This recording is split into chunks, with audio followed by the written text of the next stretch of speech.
New Zealand পার্লামেন্টে ঘটল এক নজিরবিহীন ঘটনা। চলতি অধিবেশন চলাকালে হঠাৎ নিজের একটি নগ্ন ছবির পোস্টার তুলে ধরে চমকে দিলেন দেশটির সংসদ সদস্য লরা ম্যাকলিউর। তবে এই কাজের পেছনে ছিল গভীর বার্তা, উদ্দেশ্য ডিপ ফেক প্রযুক্তির ভয়াবহতা সম্পর্কে সতর্ক করা। লরা ম্যাকলিউর, যিনি নিউজিল্যান্ডের এসিটি পার্টির একজন জনপ্রিয় আইন প্রণেতা, সংসদে দাঁড়িয়ে বলেন, ছবিটি আমার, কিন্তু একেবারেই আসল নয়। এটি আমি মাত্র 5 মিনিটে তৈরি করেছি। এটা বোঝানোর জন্যই আমি এটি এখানে দেখাচ্ছি। কৃত্রিম বুদ্ধিমত্তার অপব্যবহার কতটা সহজ এবং কতটা ভয়ঙ্কর হতে পারে।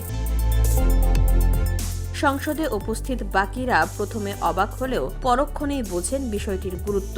লরা বলেন, আমি ক্ষমা প্রার্থী, তবে এটি আমি করেছি সবাইকে নাড়া দেওয়ার জন্য। আজকের যুব সমাজ এই ধরনের ভুয়া বিকৃত কন্টেন্টের কারণে ভয়াবহ মানসিক চাপে রয়েছে। আমাদের এখনই কঠোর পদক্ষেপ নেওয়া দরকার। তিনি আরো বলেন, ডিপ ফেক এখন শুধু প্রযুক্তিগত বিষয় নয়, এটি সামাজিক নিরাপত্তার জন্য হুমকি। ব্যক্তিগত সম্মানহানি থেকে শুরু করে প্রতারণা, এমনকি ব্ল্যাকমেইল, সবই এখন সম্ভব এই প্রযুক্তির মাধ্যমে। অথচ আমাদের বিদ্যমান আইন এসব রুখতে কার্যকর নয়।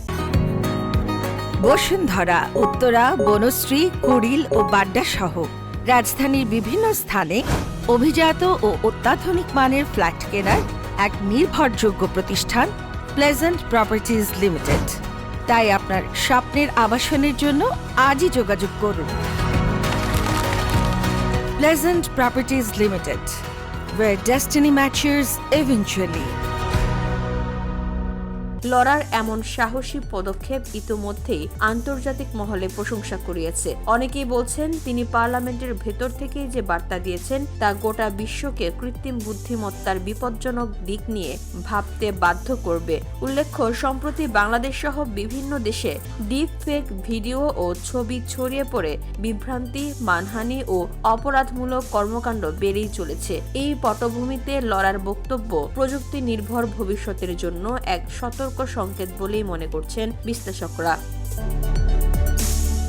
VOD Bangla news desk.